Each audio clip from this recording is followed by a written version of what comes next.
Christian Pierret, bonjour. Bonjour. Comme tous les ans à cette époque de l'année, le Festival international de géographie a lieu dans votre ville à Saint-Dié-des-Vosges. Pouvez-nous présenter la nouvelle édition, s'il vous plaît? Cette 21e édition, je crois, va être particulièrement brillante. D'abord parce qu'elle est consacrée à un sujet qui nous touche tous, surtout en cette période dite de réchauffement climatique et de développement durable, où le bois va avoir une grande importance dans la vie quotidienne des Françaises et des Français. Le thème principal, c'est la forêt. Et puis aussi parce que, profitant de l'année croisée France-Russie, nous allons avoir vraiment un grand festival du pays invité d'honneur, la Russie. La Russie qui, par ailleurs, a la première forêt du monde. 40% des surfaces forestières sont en Russie. Et la Russie qui a connu, on le sait, l'été dernier, des incendies de forêt particulièrement violents. Et nous en parlerons, notamment avec le vice-ministre russe de la Défense civile et des situations d'urgence, qui s'appelle Alexander Petrovitch Chupryan, qui sera accompagné d'une délégation russe importante. Et on sait le rôle que le ministère russe des situations d'urgence a dans la géographie, puisque le ministre en titre est président de la Société de géographie de Russie. Nous aurons donc une participation russe également très importante au niveau de la chanson, au niveau des arts traditionnels russes, une reproduction exceptionnelle réalisée par notre centre de recherche, le CIRTES, et par nos ouvriers et employés de la mairie de Saint-Dié-des-Vosges, reproduction de Saint-Basile, qui se trouve, la grande cathédrale très ancienne qui se trouve sur la place Rouge à Moscou, et puis de nombreuses reproductions de monastères, des photos évoquant la vie quotidienne, des colloques, des débats sur la forêt russe, sur son exploitation, sur les attentes que la première forêt du monde peut apporter à ce grand pays.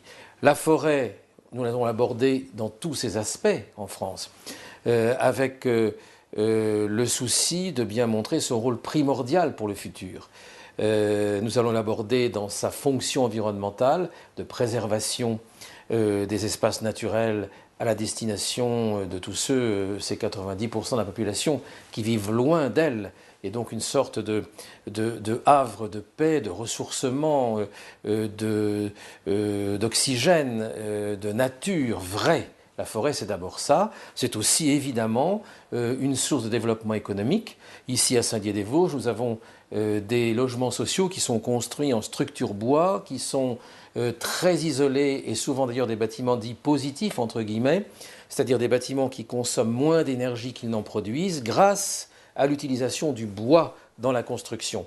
La forêt, c'est aussi une force économique fondamentale et la France a une des toutes premières forêts de l'Union européenne. C'est donc un sujet d'actualité et de vie quotidienne. Pouvez-vous nous présenter des personnalités présentes à ce festival? Oui, alors il y aura de nombreuses personnalités. Pour la Russie, je dois citer évidemment l'ambassadeur Alexandre Orlov, qui parle un français admirable, qui est un francophile de cœur, d'esprit exceptionnel, qui participera à tous nos travaux. Il y a Jean Radvani, qui m'a beaucoup aidé lorsque je suis allé à Moscou il y a quelques mois préparer le festival. Vladimir Kolossov, un savant géographe russe. Marina Vladi, l'actrice que tout le monde connaît.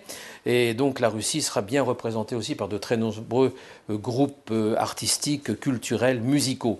Et puis le président de notre FIC sera Jean-Noël Jeannet, qui a été ministre dans les gouvernements d'Édith Cresson et de Pierre Bérégovoy, qui est animateur que nous écoutons avec toujours beaucoup d'intérêt à France Culture de l'émission Concordance des temps, qui porte un regard historiographique sur l'actualité, sur des phénomènes de vie quotidienne qu'il traite toujours avec une très grande culture, avec une approche très personnelle, et qui est président du Conseil scientifique des rendez-vous de l'histoire de Blois, la liaison entre le Festival international de géographie de Saint-Dié-des-Vosges et le Festival d'histoire de Blois, et donc sera donc importante, l'auteur de très nombreux ouvrages, est extrêmement jeune, dynamique, sympathique. Avec lui viendra Noël Châtelet, qui sera notre grand témoin, donc qui fera un rapport d'étonnement de ce qu'elle a vu tout au long de ces 4 jours de festival. C'est une universitaire bien connue, écrivain, elle a le prix Goncourt de la nouvelle, qui est un art très prisé à Saint-Dié-des-Vosges. Elle l'a eu en 1987. Elle est par ailleurs, et ça me touche en tant qu'ancien ministre de Jospin, elle est par ailleurs la sœur de Lionel Jospin. Il y aura également Philippe Descola, qui sera président de notre Salon du Livre. Philippe Descola a un rôle particulier, tout à fait remarquable. Le grand Lévi-Strauss, l'anthropologue Lévi-Strauss, est mort il y a quelques mois, et il est successeur à la chaire de Lévi-Strauss, de la chaire d'anthropologie du Collège de France. Il incarne, Philippe Descola, on peut dire qu'il incarne l'ethnologie française et cette partie remarquable des sciences humaines. Il est auteur d'un best-seller, Les Lances du crépuscule, qu'il dédicacera au Salon du Livre, car nous avons un Salon du Livre cette année exceptionnel avec plusieurs dizaines, je dis bien plusieurs dizaines, d'écrivains très connus qui seront en dialogue permanent avec les festivaliers. Et puis nous avons pour la deuxième fois, je crois, à notre festival, Hélène Carrère d'Ancos, qui est secrétaire perpétuelle de l'Académie française et qui sera haute représentante de l'amitié franco-russe. Elle est spécialiste de la Russie, elle joue un rôle décisif dans l'année croisée France-Russie entre les deux gouvernements. Elle a été élue à l'Académie française, comme chacun sait, il y a quelques années, en 1990, et elle représentera une connaissance de la Russie, de sa géopolitique, de sa géostratégie, de sa vie quotidienne aussi, de sa culture, car la culture russe est merveilleuse, la littérature, la musique, le rapport à l'art populaire, le rapport à l'immensité aussi. Et donc, la Russie est vraiment un pays géographique, si l'on peut dire entre guillemets, avec beaucoup de guillemets, parce que c'est l'espace russe qui compte et la domination de la problématique de l'espace dans la vie quotidienne de la Russie. Ce 21e FIG sera le meilleur que vous ayez eu? Je peux dire que le meilleur, je l'espère, mais un des meilleurs, c'est certain.